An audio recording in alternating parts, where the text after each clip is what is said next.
فاعوذ باللہ من الشیطان الرجیم بسم اللہ الرحمن الرحیم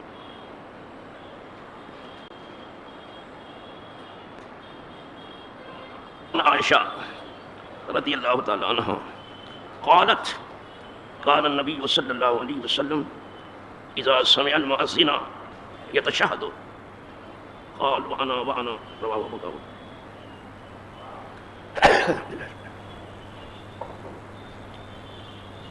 وعن ابن عمر ان رسول الله صلى الله عليه وسلم قال من أذن سنة عشرة سنة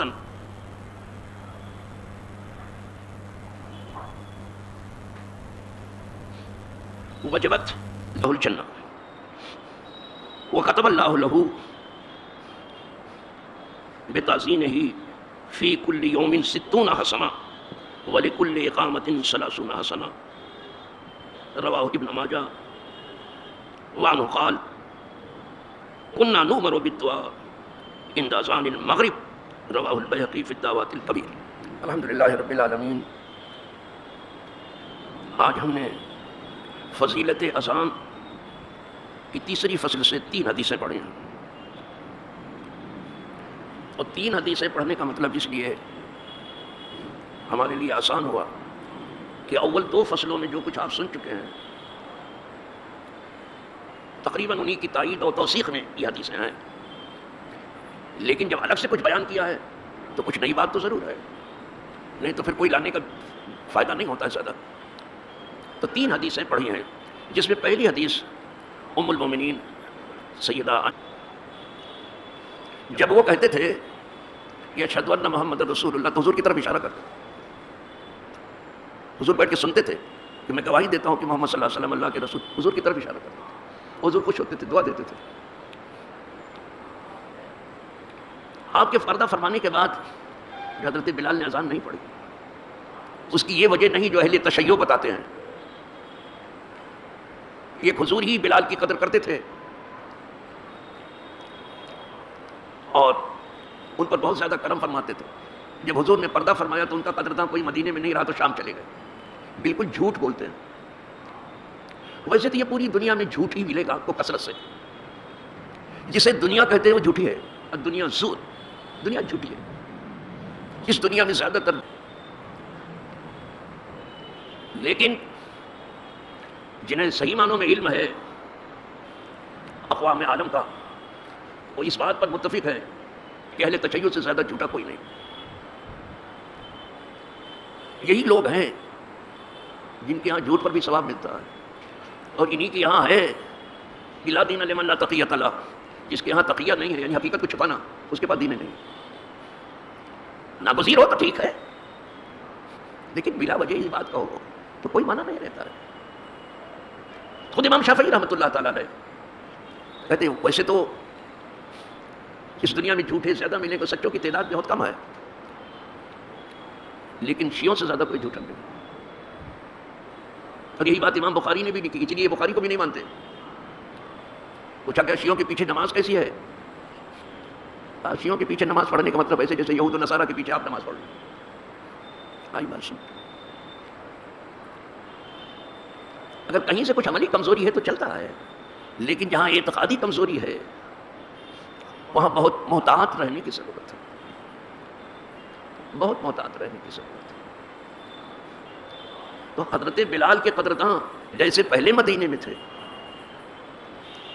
ویسے بعد میں بھی تھے, لیکن حضور کی جدائی کو حضرت بلال برداشت نہیں کر پا رہے تھے اور سوچتے تھے کہ اب کس کی طرف اشارہ کروں. وہ جو اشارہ کرتے تھے اشہد ان محمد رسول اللہ, تو سوچتے تھے اب کس کی طرف اشارہ میں کروں گا.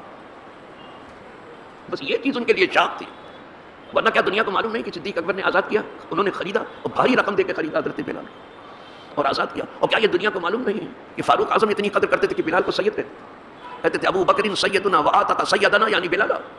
یہ جھوٹ مت بولو جو زمین میں بھی نہ سما سکے, آسمان میں بھی نہ سما سکے, کہ بلال کے قدردان. اور اگر یہی بات ہے تو جب حضرت فاروق اعظم شام گئے ہوئے تھے, اسلامی لشکر جو ہے بغیر جنگ و جدال کر کے داخل ہوا شام میں, تو لوگوں نے درخواست کی فاروق اعظم سے کہ آج بلال سے اذان سننا ہے. تو کسی کے کہے سے تو وہ نہیں پڑھیں گے, لیکن آپ امیر المومنین آپ کہیں گے تو پڑھیں. کہا ٹھیک ہے میں کہوں گا. جو پورے لشکر کی یہی عادت، اتنے چاہنے والے ان کی اذان سننے کو لوگ ترس. تم اتنا جھوٹ کیوں بولتے ہو؟ کیا خدا کے سامنے تمہیں نہیں جانا ہے کیا؟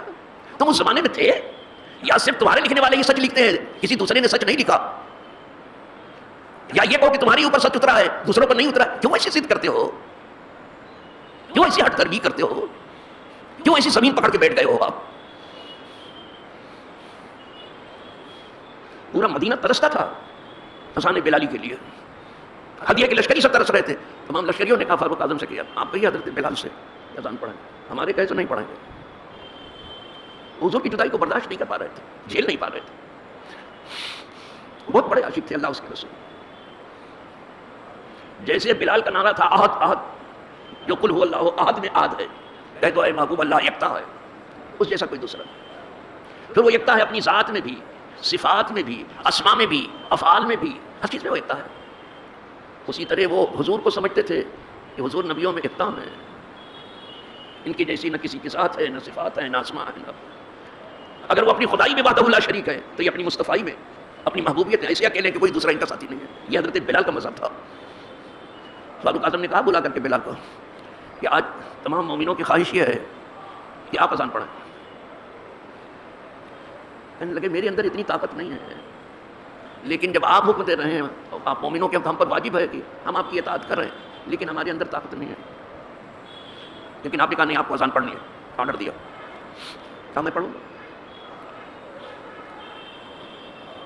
ابھی صرف اللہ اکبر کہا تھا حضرت بلال، پورا مجمع جھومنے لگا. لگتا تھا فضا میں روح پھونکی جا رہی ہے. صرف اللہ اکبر کا پورا مجمع جھوم رہا تھا. بہت دنوں کی بات ہے.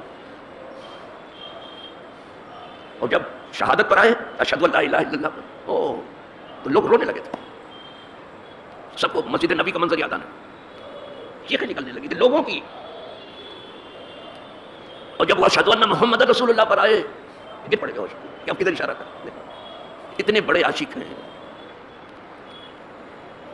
یہ جو جان چھڑکنے والے ہیں اللہ اس کے رسول پر، اور وہ شاہ بارگاہ ہیں. ان کو فاسق کیا سمجھے گا کہ کیسے ہیں یہ؟ ان کے لیے تو قصہ کہانی ہے. ان کے لیے یہ اساطیر الاولین ہے. گر گئے تھے اس میں، نہیں کہ پسند نہیں پڑ پائے بس. اور سب لوگ رہے تھے اس وقت. قدردان نہیں رہا، ساری قدر تم جانتے ہو. چلو تو یہی شہادتین جب یہ پڑھتے تھے تو حضور کہتے تھے میں بھی گواہی دیتا ہوں کہ اللہ کے سوا کوئی عبادت نہیں. اور حضور ہی کی گواہی پر تو سب گواہی دیتے ہیں. حضور قدرت کے گواہ ہیں، اس کے ایک ہونے پر سب سے بڑے گواہ حضور ہیں.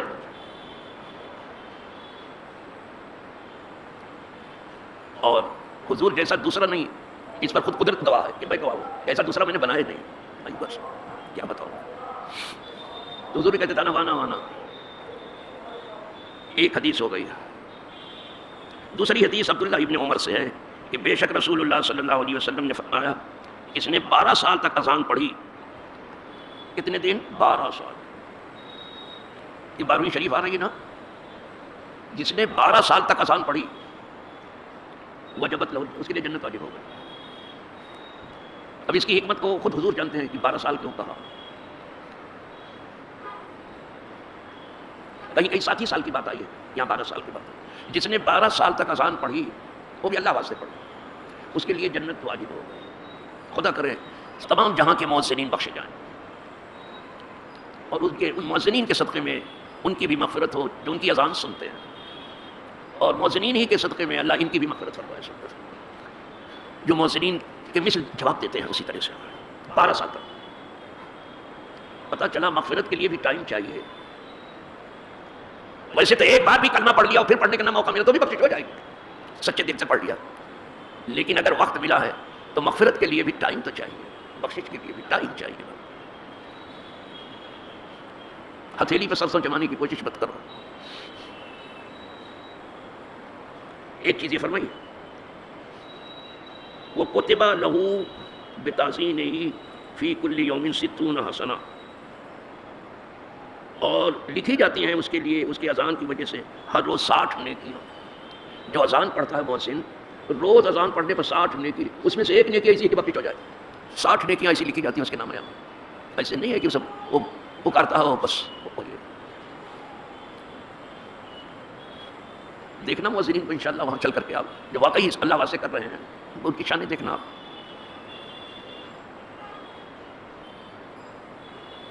وَلِكُلِّ إِقَامَةٍ 30 حسنہ، اور ہر اقامت کے لیے، ہر اذان کے لیے 60 نیکی. تو 5 ہے تو کتنی ہو گئی؟ 300.